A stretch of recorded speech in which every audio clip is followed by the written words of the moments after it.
Hi, everyone.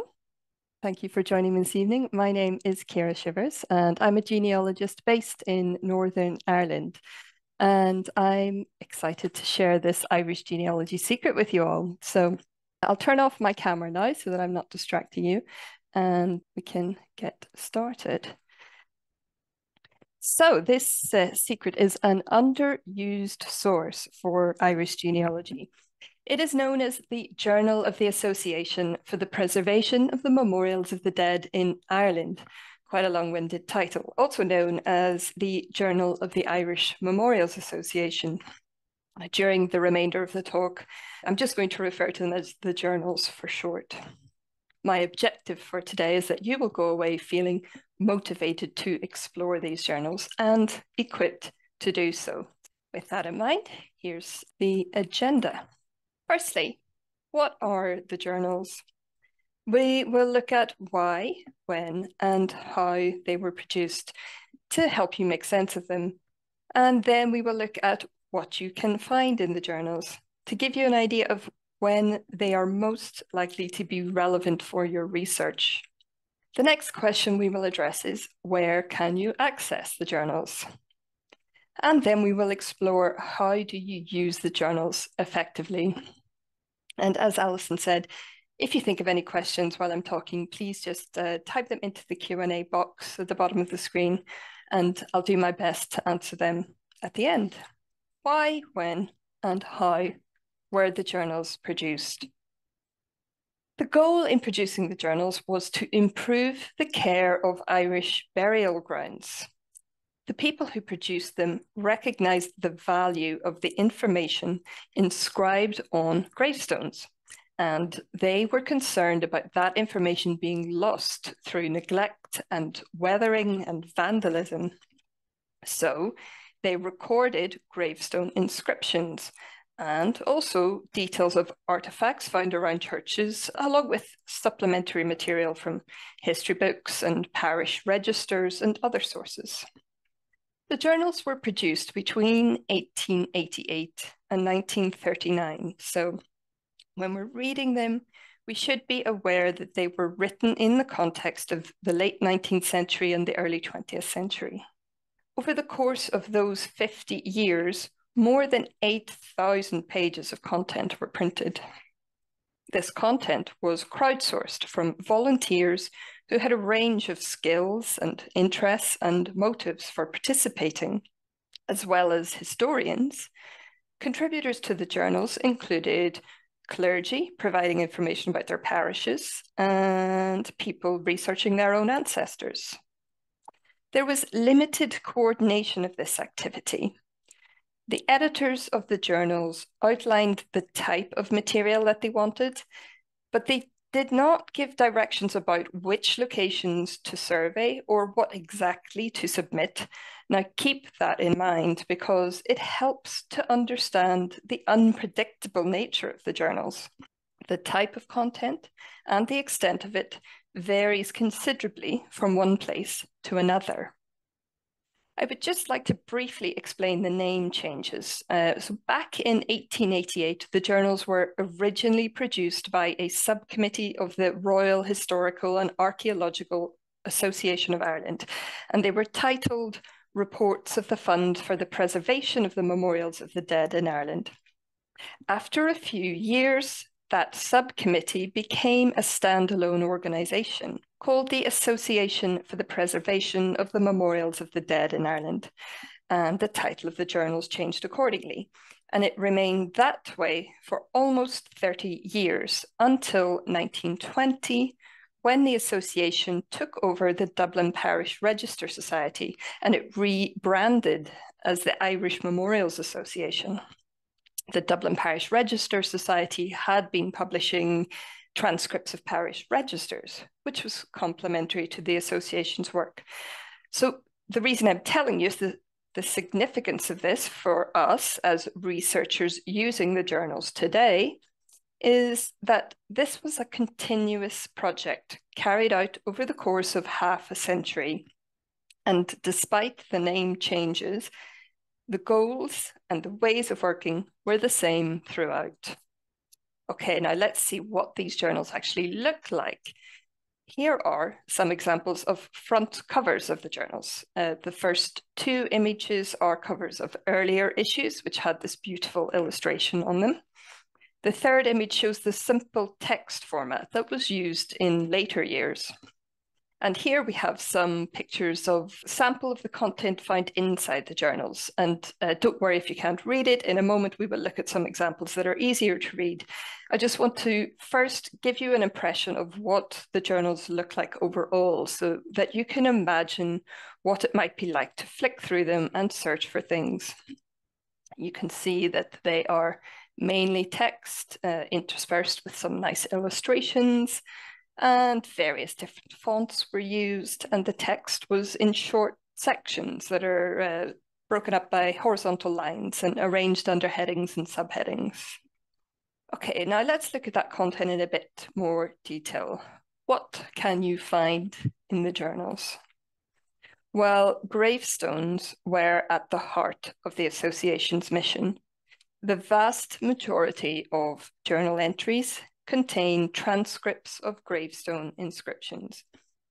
You could think of them a bit like the original Find a Grave. These transcripts can act as substitutes for gravestones that have been weathered, overgrown, or destroyed since the time that they were recorded, as of course many of them have been, because most of these transcripts were made over a century ago. Occasionally, journal entries include drawings or photographs of gravestones that were particularly visually interesting. Let's look at a few examples that illustrate these points. This journal entry is a transcript of a gravestone at Derry Cathedral. It begins with the words flat slab, telling us what the gravestone looked like. Then the inscription is typed out with vertical lines indicating the line breaks. Now, if you find a transcript that is relevant for your research, it is always worth exploring whether the original gravestone still exists. Firstly, to verify that the transcript is accurate. Secondly, to see whether there is any additional information on it. If you were to go to Derry Cathedral today, you would find that the gravestone that this journal entry was based on is still there and still legible. Of course, not every gravestone has survived so intact. Here's another gravestone at Derry Cathedral that was also transcribed in the journals. You can see that it is now badly damaged, weathered, and overgrown, meaning that no genealogical information can be discerned from it today. Looking at the corresponding journal entry is a bit like traveling back in time to 1906 and seeing what was visible on this gravestone then.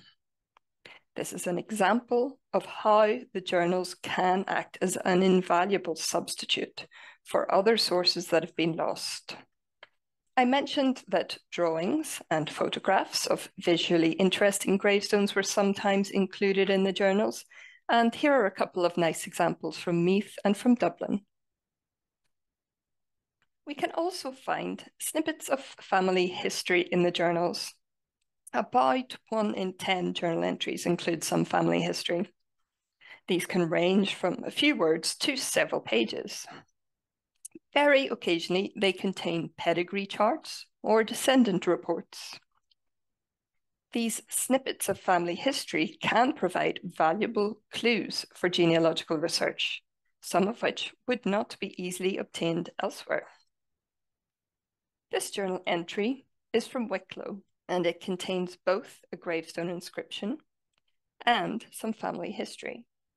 It begins, like before, with a description of what the gravestone looked like, and then the gravestone inscription is typed out, so you can see here lieth the body of Captain John Eales, and so on.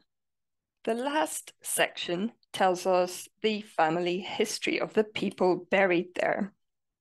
It gives us information about 3 generations of the Eales family, spanning the 17th and 18th centuries.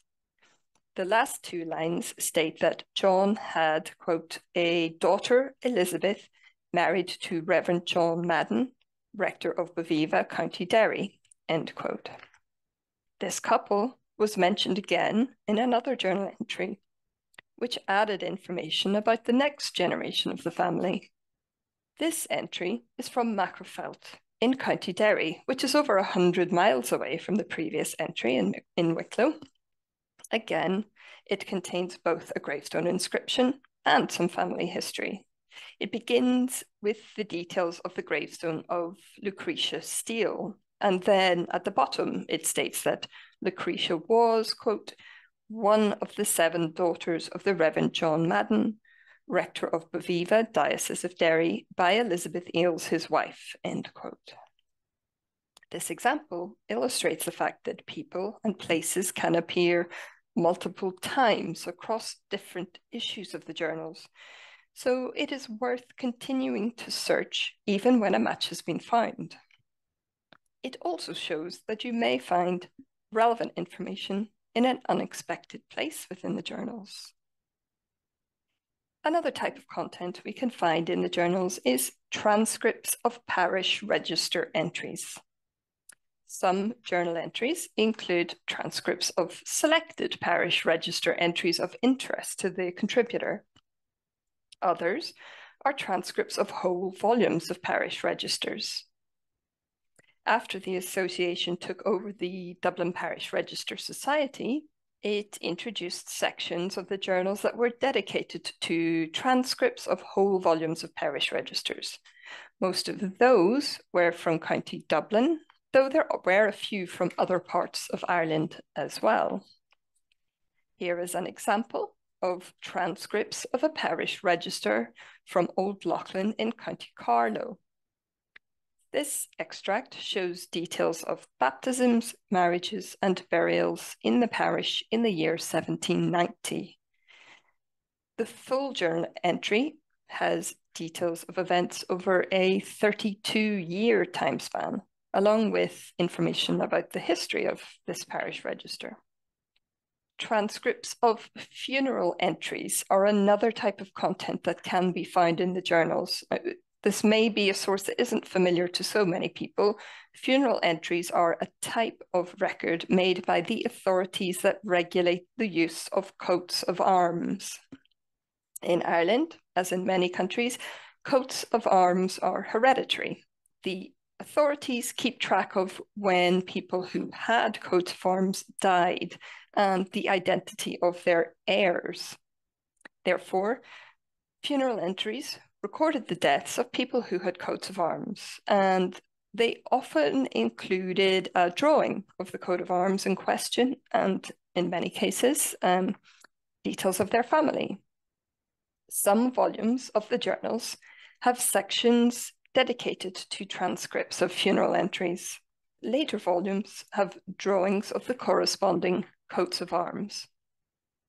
This example is a transcript of a funeral entry for the Reverend Dr. Dillon Ashe. It tells us that Dillon was buried at Finglas near Dublin in 1716. It also gives us information about his wife, his father-in-law, and his brother, so you can see how useful these records could be for genealogical research. The word arms in brackets at the side indicates that the original record included a drawing of Dillon's coat of arms. If we then consult later journal issues, we find this drawing of the coat of arms in question. Now, we don't have time to look at examples of every type of content that can be found in the journal, so I will just briefly mention some of the others.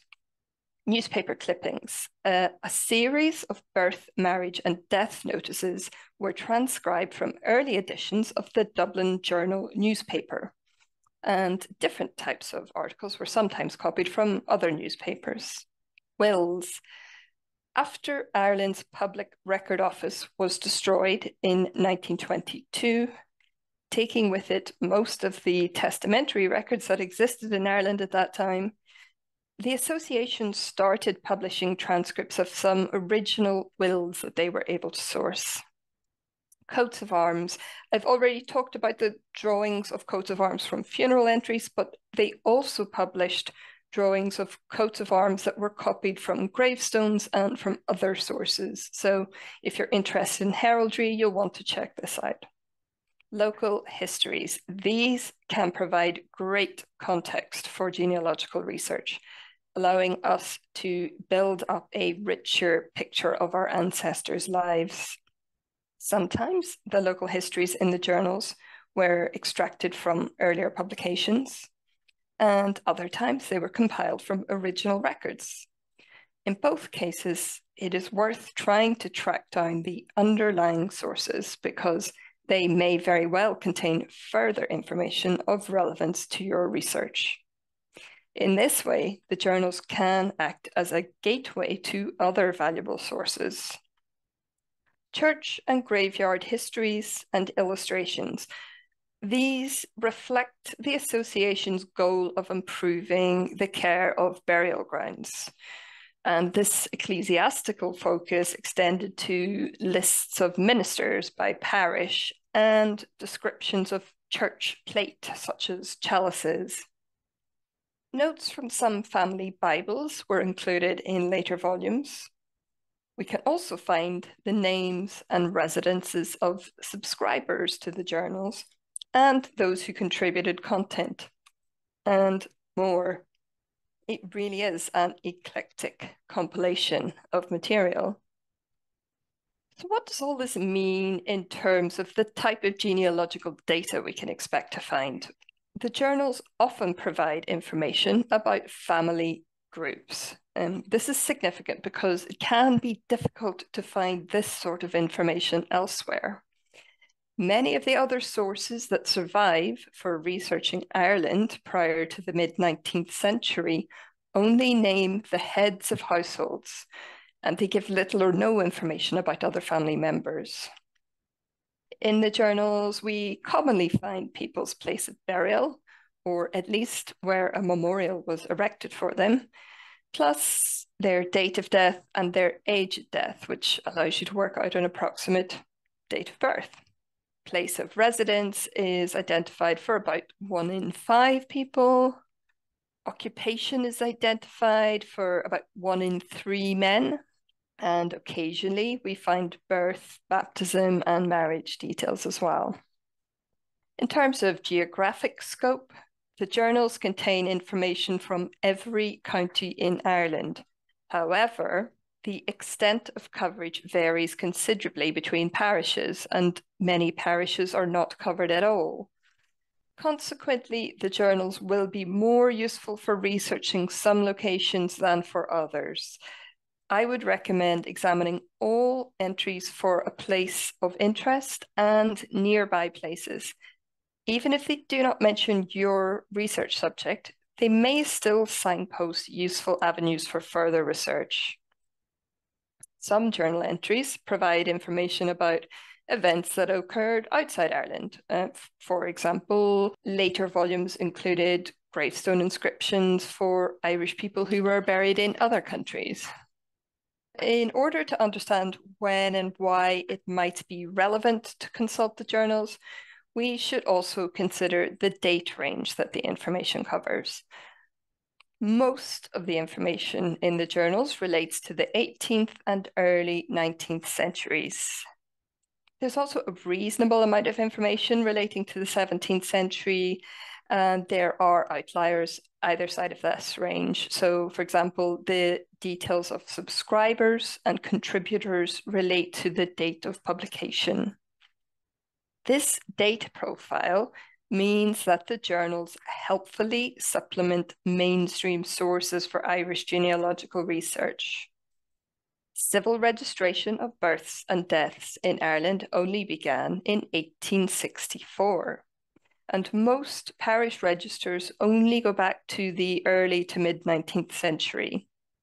Therefore, many of the events that are documented in the journals predate church and civil records. With regard to the type of people who are represented in the journals, women are more visible than in many of the other sources that survive for researching Ireland prior to the mid-19th century. As I already mentioned, other sources often focus on heads of households and landowners, who were predominantly men at that time. In contrast, about a third of the people mentioned in the journals are female. Clergy are particularly well represented in the journals, especially Church of Ireland clergy. The other occupations that are most commonly identified include military, merchants, and civic leaders, so people like politicians and magistrates. There is relatively little information about the working class. So people like farmers, laborers, and textile workers, they were less likely to have had durable gravestones in the first place, and they were less likely to have attracted the attention of the journal's contributors. This is a limitation to the usefulness of the journals.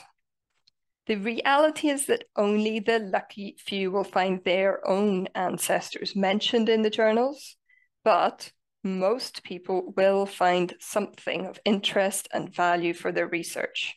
For example, you could discover information about events in the area where your ancestor lived, or the journals might signpost sources that you would not otherwise have thought to look at. Or you may find it interesting to look for entries relating to your ancestors' landlords. By now, you should have a reasonable idea of what you can expect to find in this source. So I'm going to move on to look at where can you access the journals. About 200 to 250 copies of each journal issue were printed. The number varied according to the number of subscribers at the time. Many of the original copies are now in libraries and archives around the world, and you can track these down by searching their catalogues. A number of libraries have made their collections available online for free, which makes it easy for us to access them anytime from anywhere in the world. And I have to give a special mention to the Allen County Public Library Genealogy Centre here, because they shared their collection of the journals. They were one of the earliest to do so online via the Internet Archive website. Internet Archive has the first 9 volumes of the journals. There were 13 volumes in total. It has multiple versions of some volumes, and some versions are complete volumes and others are truncated. The wonderful thing about the Internet Archive website is that it is possible to perform text searches in these documents. And I should say that the quality of the optical character recognition varies, so I would recommend not relying solely on searching them that way, but it is a very useful feature. Family Search has the most complete online collection of the journals. It covers 99% of all content. It's part of the Family Search microfilm collection that was recently digitized, which means that we can browse through the images, but there is no text search functionality. HathiTrust has the first volume of the journals. It is possible to do a text search on that version, and it is a relatively good quality scan. Google Books has volume 7 of the journals, and again, it's possible to do a text search of that version. I would advise using all of these websites. Family Search has parts of the journals that are not freely accessible anywhere else online, and the other websites have text search functionality, so there are benefits to using them in combination. So far, I've told you about all the great information you can find in the journals and the fact that they are accessible online for free. So that begs the question, why are the journals such a well-kept secret? Well, the catch is that it is not simple to use them. The online versions are fragmented and they're scattered across several different websites. And even when you find them, it's not straightforward to navigate them. And here's why. First and foremost, collections of the journals are not identical. Many collections are incomplete, but the bigger challenge for researchers is that the sequence of pages and sections varies from one collection to another. For example, If we were to look at volume 7 of the Journals on Family Search, the sequence of pages and sections is different to volume 7 on the Internet Archive. And they're both different to volume 7 on Google Books.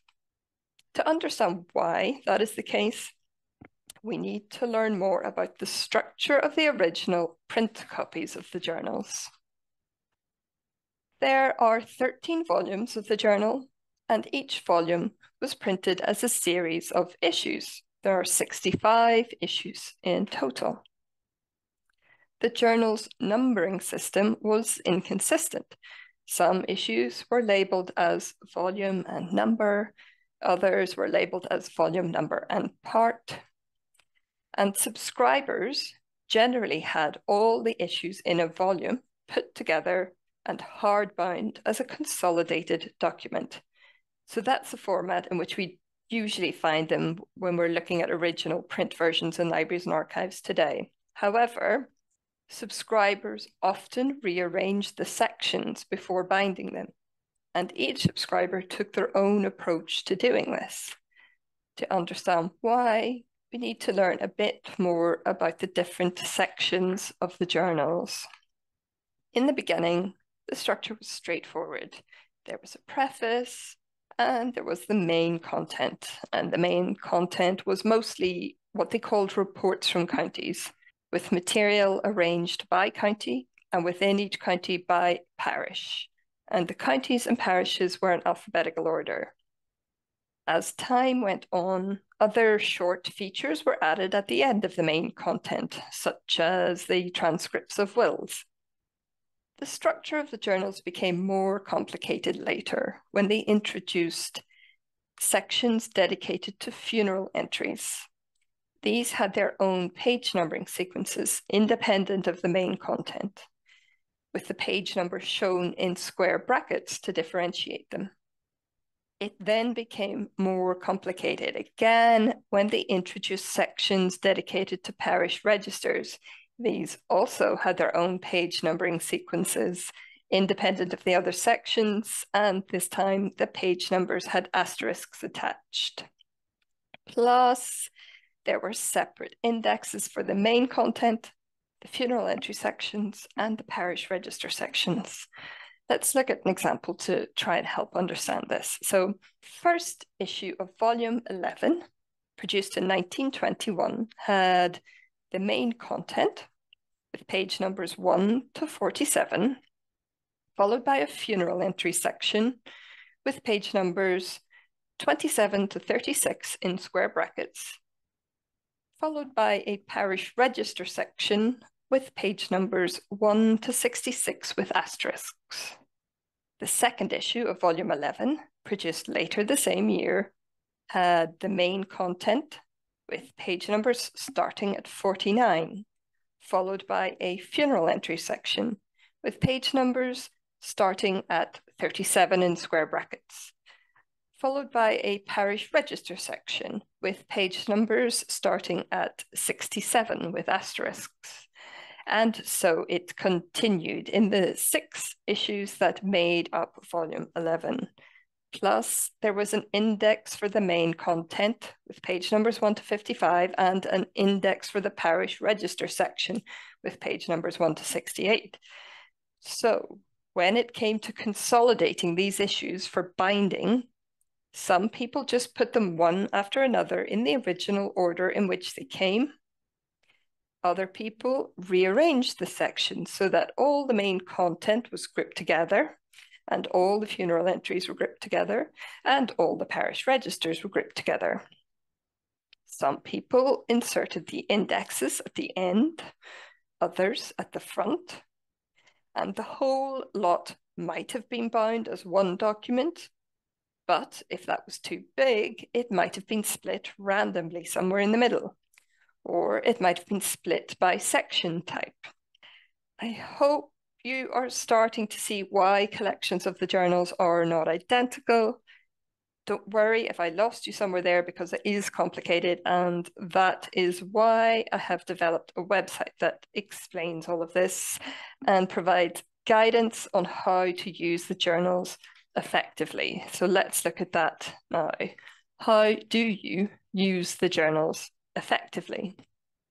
This is a screenshot of the memsdead.com website, and there's a link to it in your handout. Memsdead is an abbreviation that was often used to refer to the journals, which is why it was chosen as the name for the website. So memsdead.com recaps a lot of what I've told you today in terms of providing an overview of the journals and explaining what is in the journals, and it goes into more detail on some of this. If we click on this button at the bottom here that says how to search the journals, it takes us to this page. Again, this recaps a lot of what I've told you today about the structure of the journals, but the key thing that I want to draw your attention to is this button that says memsdead directory. When you click on that, you get access to a PDF file that looks something like this. It has a table listing every issue of the journals in chronological order. The left-hand side of the table shows the volume, number, part, and year that it was produced. The middle of the table shows the sections that were in each issue and the corresponding page numbers. And the right-hand side of the table has direct links to all of the free digitized versions that are currently online. The memsdead directory makes it much easier to find and navigate the journals. You could even print it out if you wanted to and check off issues as you go along to keep track of your progress in searching through them. The memsdead website also provides details of finding aids that might help you find what you're looking for in the journals. There have been a few initiatives to produce a consolidated index to the journals, though none of them cover the complete series. Two of the consolidated indexes are in the Family Search collection, and there are links to them on the website and in the memsdead directory. Other finding aids are more piecemeal and tend to focus on individual counties or individual graveyards. And there are links on the website to websites on which people or societies have shared transcripts or indexes that they have made for areas that they were researching. These vary in format and they don't exist for all parts of the country. I've listed all the ones that I know of. If the area that you are researching isn't mentioned there, then I would suggest searching online to see if you can find anything or inquiring with the county library or the local history society to see if they know of a finding aid for the relevant area. Okay, I'm going to finish with my top 10 tips for using the journals for genealogical research. These are also in your handout, so you don't need to try to scribble anything down. 1, remember that the journals, collections of the journals are not identical. I've said it before, but I'll say it again. The sequence of sections varies between collections and many collections are incomplete. So you may need to consult more than one collection to see the full series of them. 2, learn about the different sections and their page numbering systems in order to navigate them effectively. At the end of that memsdead directory PDF that I mentioned, there is another table that explains the different sections in more detail. 3, be methodical and keep track of your progress in order to search the full series of the journals. And as I mentioned, you could print out the memsdead directory and check off issues as you go along so you can keep track. 4, take a multi-pronged approach to searching for names, place names, and other keywords. I would recommend making a list of all your search terms before you start and include in that any spelling variations that you can think of and, where relevant, Latin versions of names and place names. Once you have that list and you know what you're looking for, then you can perform text searches of the digitized versions that have that optical character recognition functionality. Also, manually review contents pages, volume indexes, and remember that funeral entry sections and parish register sections have separate indexes from the main content and the consolidated indexes. And check if there are any finding aids for the county or graveyard that you are researching. 5, be open-minded about how information may have been filed, both in terms of the geographic heading and in terms of which section of the journals it might be in. 6, examine all entries for a place of interest and nearby places. I would recommend using old maps to learn about nearby place names and boundaries. If it's near a county boundary, should you be looking across 2 counties, for example? Even if these journal entries do not mention your particular research subject, they might signpost useful avenues for further research. 7, continue searching even when a match has been found, because people and places can appear multiple times across different journal issues. And my final 3 points apply to any source that we use for genealogy, but it does no harm to repeat them here. So sense check the internal consistency. For example, do the dates and ages match the stated relationships? 9, review the gravestones or records or publications on which the journal entries are based if they survive. So you always want to look at the underlying sources where possible, both to check that the accuracy of the transcription, that it is accurate, and to find out if there's any additional information of interest in the underlying source.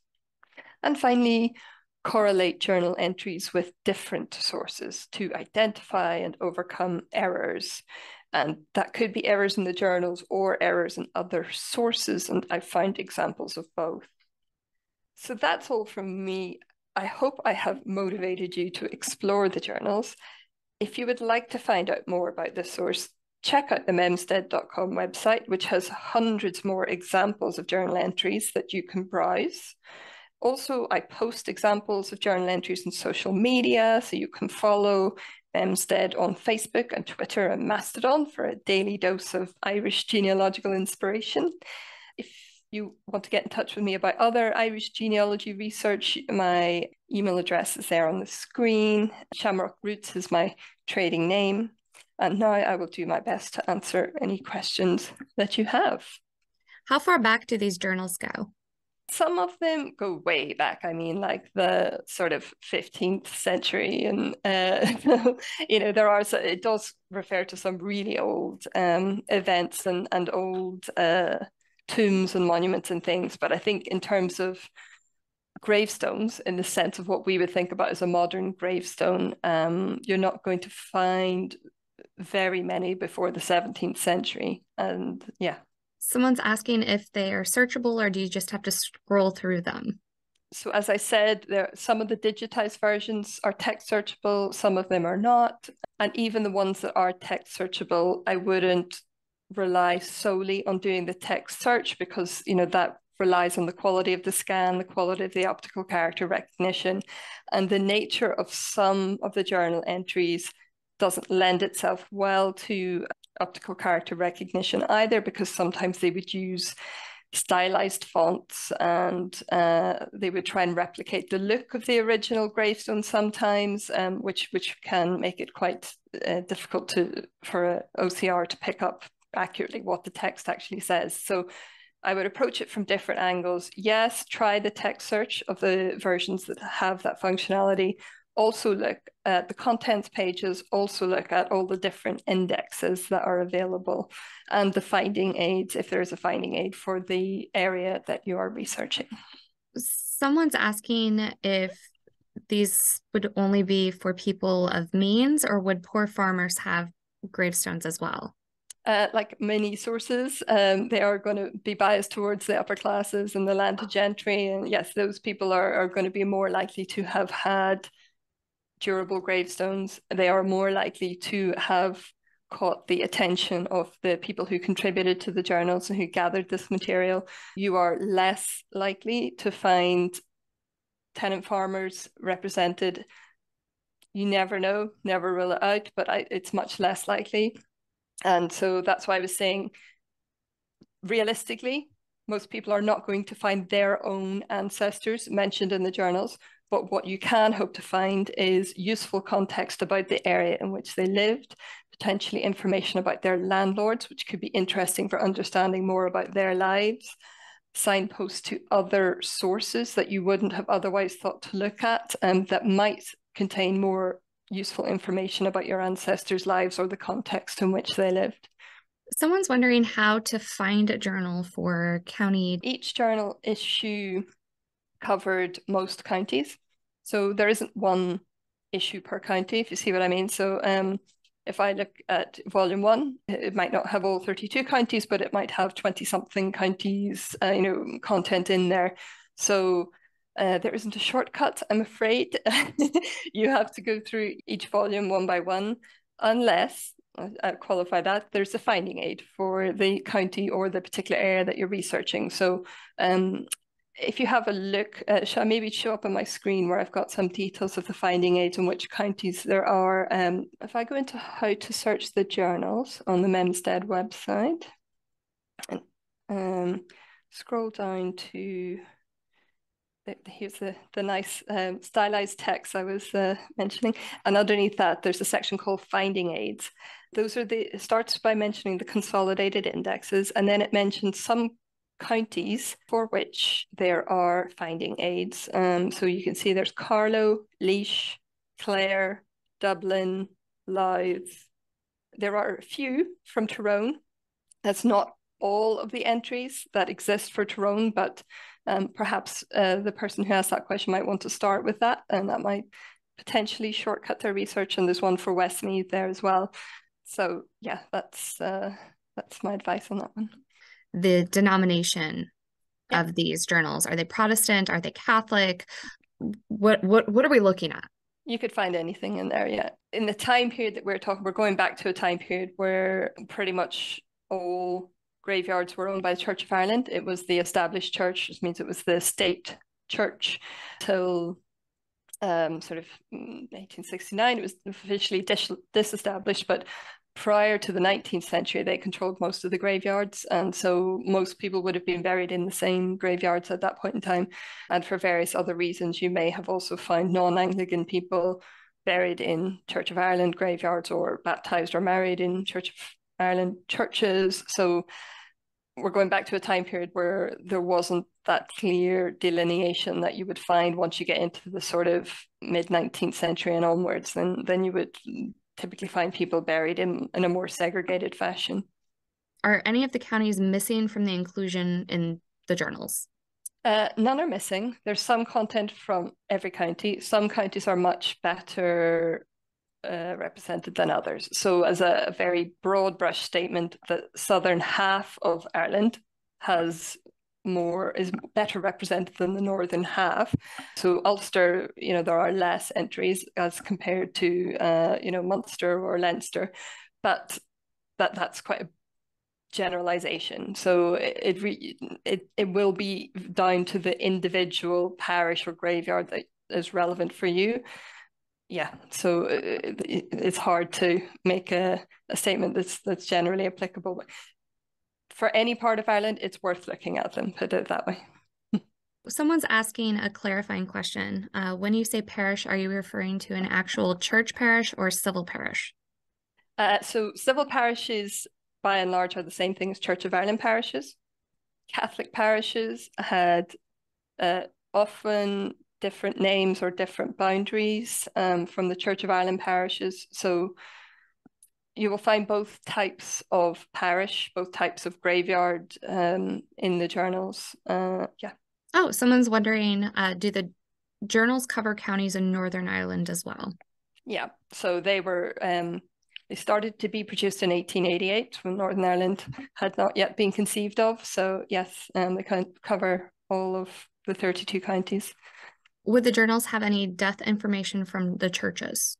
Unlikely. I can't think of any exact, unless it's Well, very occasionally you will find it either as a snippet of family history, if someone died in an unusual, notable way, or in funeral entries. I've seen that from time to time, someone who fell into a well, or someone who fell off their horse, or, you know, what I mean? Something, if they died in a kind of unusual way, sometimes that would be noted in the records, but I'd say that's the exception. It's not usual to find that. So even though there are quite a few questions, we flew through them pretty quickly. So I know you mentioned maybe doing a quick live demo so people could see. Yeah, sure. We have a few minutes if you wanted to do that. There are more journal entries that you can browse on here. So I have this sample that you can explore in 4 different ways. And I should probably point out that the sample I have included on the website, they're all related in some way to County Derry, because that's where I live.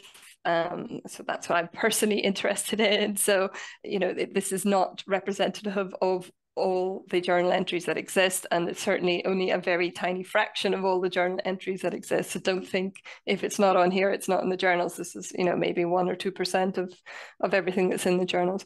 The idea of this was just to help people familiarize themselves with the type of content that's in the journals. So you can see I kind of plotted the places that are mentioned in this sample on a map. And even though I chose these journal entries because they all related to County Derry, you can see that there are places plotted all over Ireland and well beyond Ireland, not just the UK, but different parts of the world as well. So when I said you can find information that's potentially filed in an unexpected place or an unexpected way, this is why. And so these might be people who, you know, some of the Scottish pins might represent families who had come to Ireland from Scotland in the 17th century, for example. Some of them are over in India, representing people who had been on military service for the British Army in India, Irish people who were over there. There are a couple even where there were people who had emigrated to the States, and they had recorded gravestones for Irish people in Philadelphia and other places.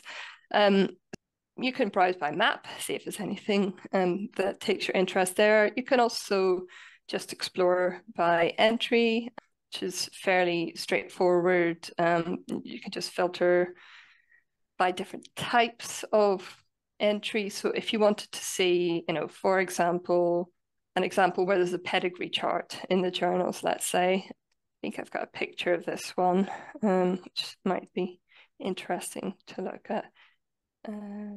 It's quite a small little picture just for the purpose of this. That's a transcript, and then they had some coats of arms. Yeah, so the picture's quite small here, but you get the idea that was an example of where you find a pedigree chart in the journals. Again, that's the exception. We don't find that for very many families, but you know they are interesting when they're there. You could explore by person, so you might want to search by a person's name, yeah, forenames, surnames, and so forth, or place. So rather than scrolling around the map, you could narrow it down by country or county or province of Ireland. Again, this is just a very small sample of what's in the journals. It's just intended to help people familiarize themselves with what's in there, but it's there if anybody wishes to explore it. That's probably, I think I've already shown you the rest of what's there on the website. Wonderful. One more question came through, and then we're going to call it quits for the Q&A. It says, do all the journals provide the actual location of the graves within the graveyards in question? They will not, no, because this was done in the sort of late 19th, early 20th century. So I don't think they would have conceived of like GPS. I have seen very rarely a map of a graveyard. You know, that if it was a particularly small graveyard, for example, that maybe only had 20, 30 graves in it, they might have done a map and included that and numbered them. But you know, I think most graveyards would have been, they wouldn't have done that for. And actually, that probably raises another point about actually identifying the graveyard, relating it back to a place in real life today. Sometimes that can actually be quite a challenge because if the graveyard has become disused, you might not find it on a modern map. So I would advise going back and looking at the old Ordnance Survey maps that were made in the 19th century, looking at the graveyards that were marked in the place that you're researching then to try and figure out which graveyard it is. There's a book by Brian Mitchell called something like The Churches and Graveyards of Ireland. If you're really stuck, you could have a look in it. It gives the Ordnance Survey map references for each church and graveyard that was marked on those maps.